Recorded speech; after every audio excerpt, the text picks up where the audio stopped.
wanted to start out asking you two guys. Grew up in Winnipeg, CKY Radio, Jimmy Darren, Daryl B, He knows Rick all the Honey, names. Jack Stewart. What were those days like as kids? Magic. I think he would agree with me. In the 60s, Winnipeg was the rock and roll capital of Canada. Montreal was still basically French music. Toronto was very, very R&B, horn bands with silk suits and light shows. Vancouver was still a small town at that point.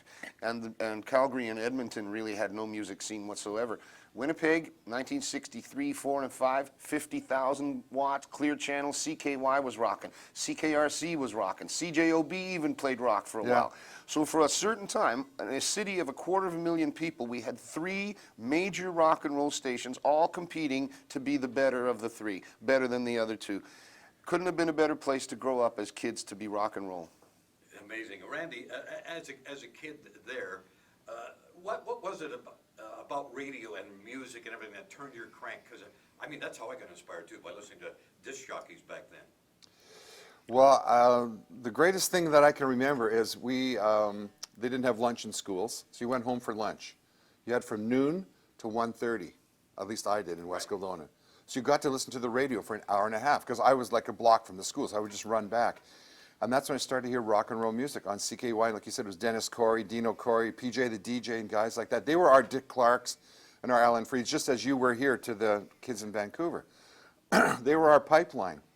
We would go to dances, they would come and host the dance and play the records. Later on we formed bands and they became our MC, and we'd go and actually play live, and they'd play records, and we took a break. And we were very very joined to these DJs who were just great personalities in their days. And we played in every school, every church, every bar mitzvah, every wedding, every bowling alley, on the roofs of A&Ws, you know, just like the happy days, parking lots, absolutely everything. And it was like the real incredible golden days of Winnipeg. And out of that came Burton Cummings, Randy Bachman, Neil Young, Fred Turner from Bachman Turner Overdrive.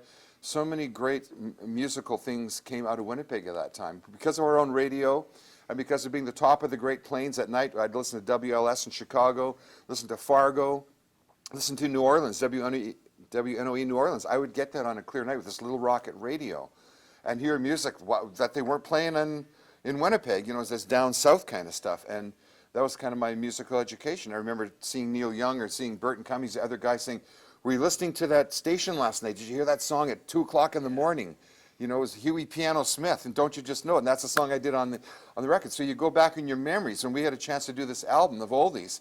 We went back to these songs that resonated and stayed with us all these years. It was so much fun to do this album. The radio was magic to me as a kid.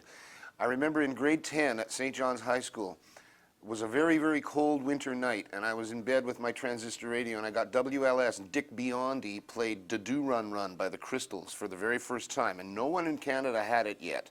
And I heard it on WLS, and I went to school the next day, and this guy, Bill Oliarnik, the tough guy in the class, came over to me and said, "Hey, you hear that Crystals thing last night from Chicago?" And that was a big deal, because we were the only 2 guys that had heard it in the class. And I mean, it was you know, to heck with world politics and events and the Cold War. We were far more interested in the Crystals' new single, you know.